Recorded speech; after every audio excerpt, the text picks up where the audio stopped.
All right, so we've got a pretty hefty stack of research here all about supplier risk assessment. It seems like a pretty timely topic, too, especially with everything going on in the world these days. Yeah, I mean, it's like trying to predict where those cracks might form, those fault lines in this giant global network of suppliers and businesses, right? Exactly. And I think we all kind of get the basic idea, right? Like, if one of your suppliers is late with the shipment, it can mess up your whole production schedule. Uh-huh. But these sources you've gathered, they go way beyond just those kind of everyday hiccups.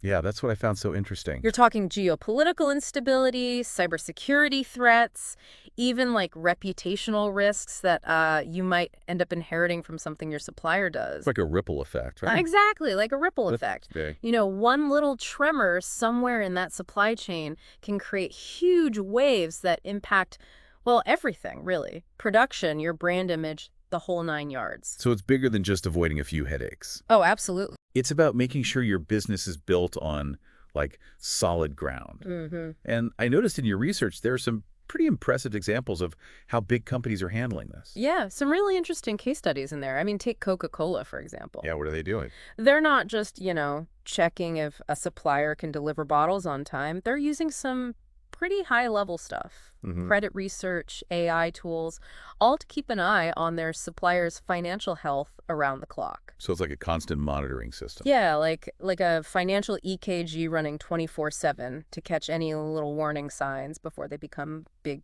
problems. Wow. Okay, and then there's Boeing.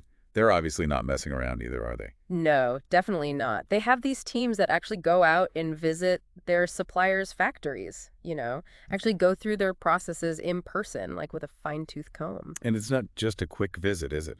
No, it's this whole program they call supplier quality surveillance.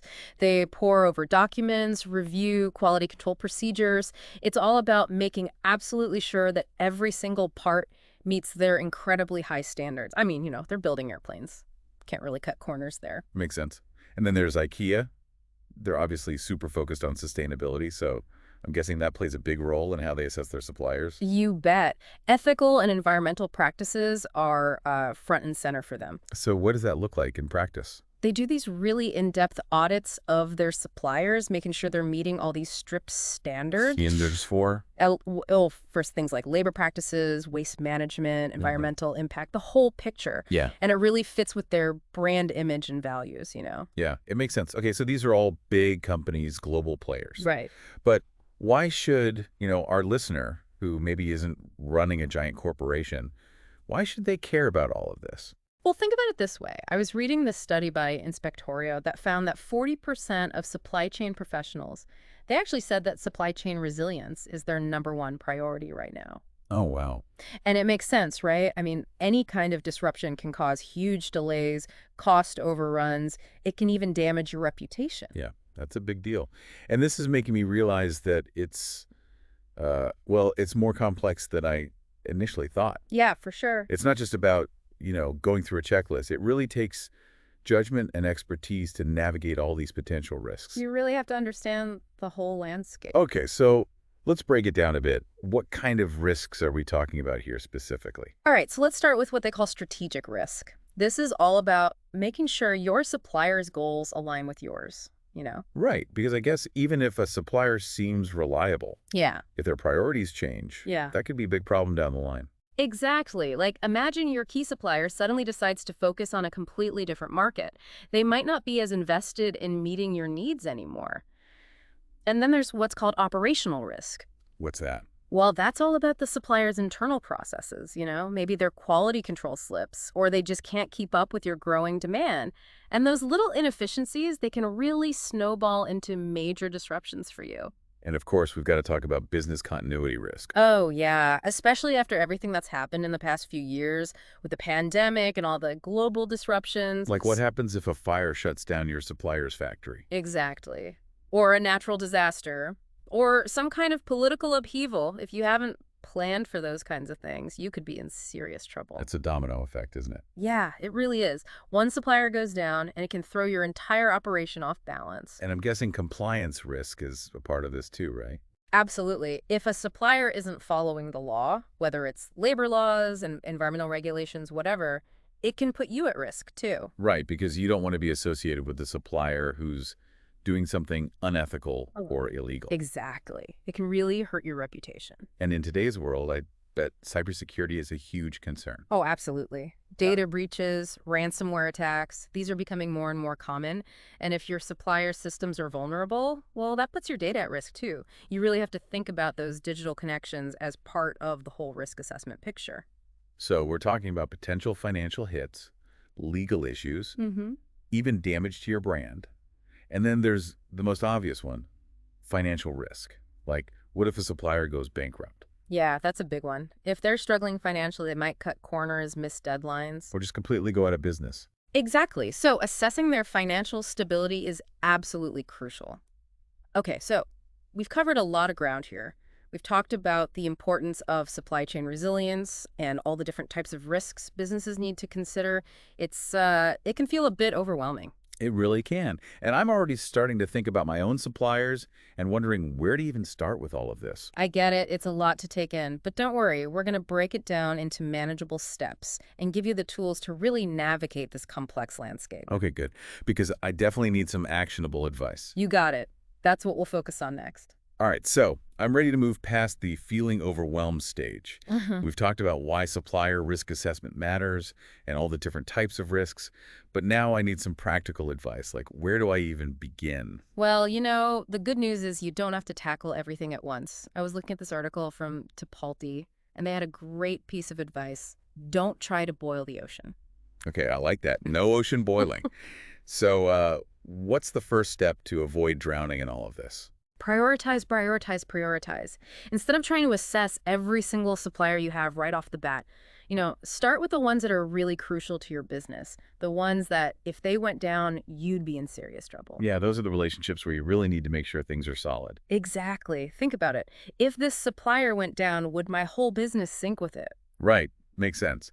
But once I've figured out who those key suppliers are, what's next? Do I just, like, start interrogating them? Well, not exactly. I mean, asking questions is important, but you've got to ask the right questions. And this is where your own knowledge and expertise really come in. Think about what matters most to you when you're choosing a supplier in the first place. So it's not just about plugging numbers into some formula. No, it's much more nuanced than that. It's about understanding your specific industry, your needs, and what you need to succeed. Okay, so, like, if I'm in food production, food safety standards are going to be super important. Exactly. Or if you're in tech, data security might be your top priority. It's really different for every business. Exactly. And that's why you have to tailor your assessment, to your specific needs and your risk tolerance. And speaking of risk tolerance, remember that risk matrix we talked about earlier? Yeah, that sounded interesting, but I wasn't quite sure how to actually use it. Well, think of it like a triage system for your suppliers. Okay. It helps you categorize those risks based on two things. How likely is something to happen, and how bad would it be if it did happen? So a minor issue that's pretty likely to happen might not be as big of a deal as a major issue that's less likely, but could be catastrophic if it did happen. You got it. And the matrix usually has like 5 levels of risk. You've got negligible risk, which means you don't really need to worry about it. And then it goes all the way up to extreme risk, which is, the stuff that keeps you up at night. And each level on that matrix kind of suggests a different course of action, right? Right. Like for low-level risks, you might just monitor the situation or put some basic safeguards in place. But as you move up the scale to medium risk, high risk, extreme risk, well, then the actions become more urgent.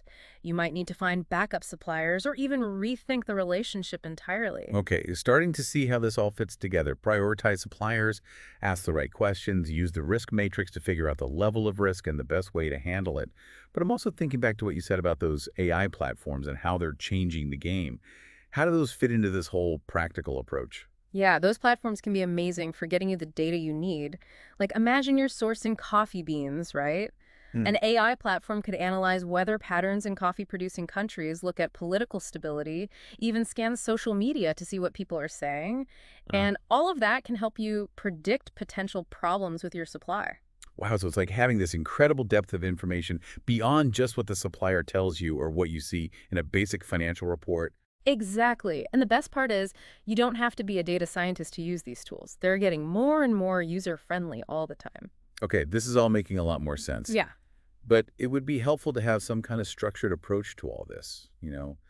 What about creating some kind of risk assessment template? Great idea. Actually, that article from Tipalti, it had a bunch of really good questions to get you started. They're a great foundation, and you can tweak them to fit your industry. So I don't have to start from scratch? Nope.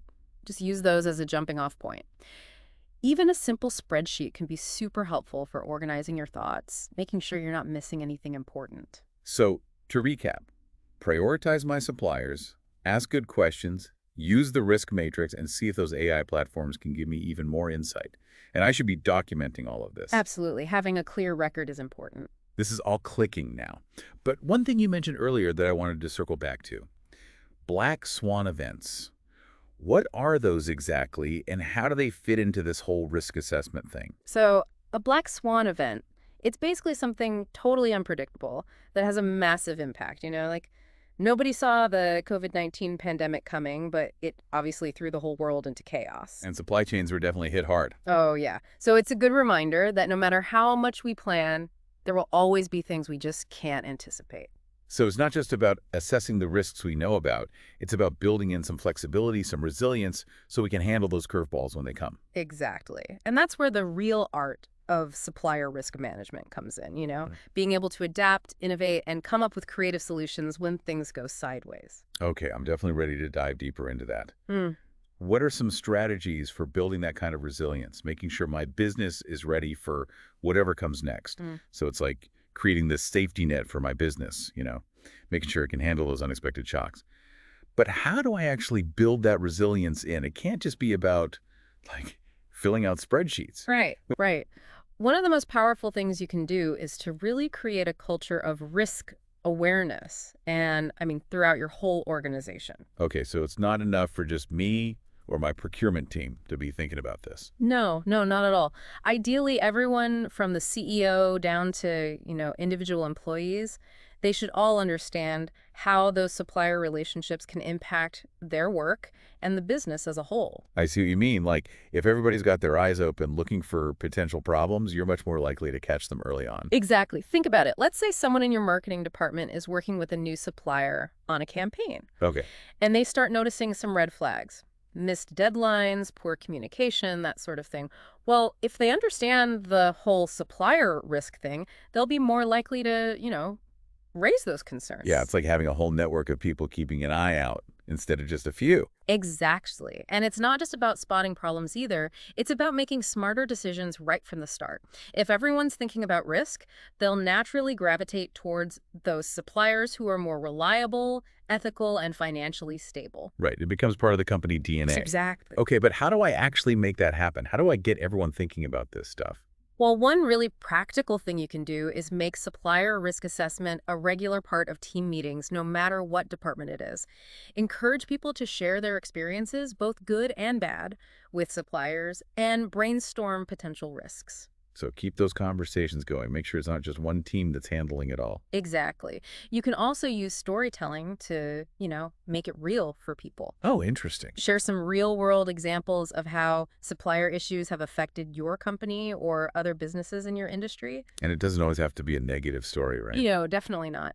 You can also share some positive stories, Yeah. showing how good risk management actually prevented a disaster. That's encouraging. Okay, so we're building this culture of awareness, but how do we know if it's working? How do you actually measure the effectiveness of a risk management program? Well, there are some concrete things you can track. Like what? One is the number of supplier-related incidents. Are you seeing fewer disruptions, delays, quality problems, that sort of thing? Right. If your efforts are working, you should see those numbers going down. Exactly. Another thing to look at is how quickly you can resolve those incidents. So it's not just about avoiding them altogether, it's about handling them effectively when they do happen. Exactly. And then, of course, you can track the financial impact. Are you saving money because you're avoiding those costly disruptions? Yeah, that's a good way to prove that it's worth the effort. Mm. But there's also the more qualitative side of things, right? Like the relationships themselves. Oh, absolutely. Are you seeing better communication with your suppliers, more collaboration? Are they more proactive about addressing potential risks? It's a real partnership.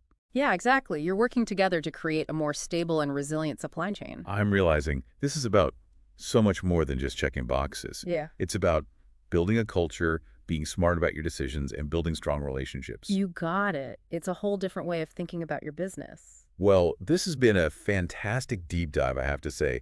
I feel like I've gone from totally clueless Yeah. to actually having a decent understanding of what this is all about. So what's the one big takeaway you want our listeners to walk away with today? I think the main thing is that you now have the knowledge and the power to confidently navigate this whole world of supplier risk. Don't let the complexity scare you. Just break it down into those manageable steps, build that culture of awareness, and really focus on those key relationships. That's great advice. And remember, it's a journey, not a destination. Absolutely. Keep learning, keep adapting, and you'll build that resilient, successful supply chain. That about wraps it up for our deep dive into supplier risk assessment. We hope you found it helpful. And empowering. Until next time, happy risk managing, everyone.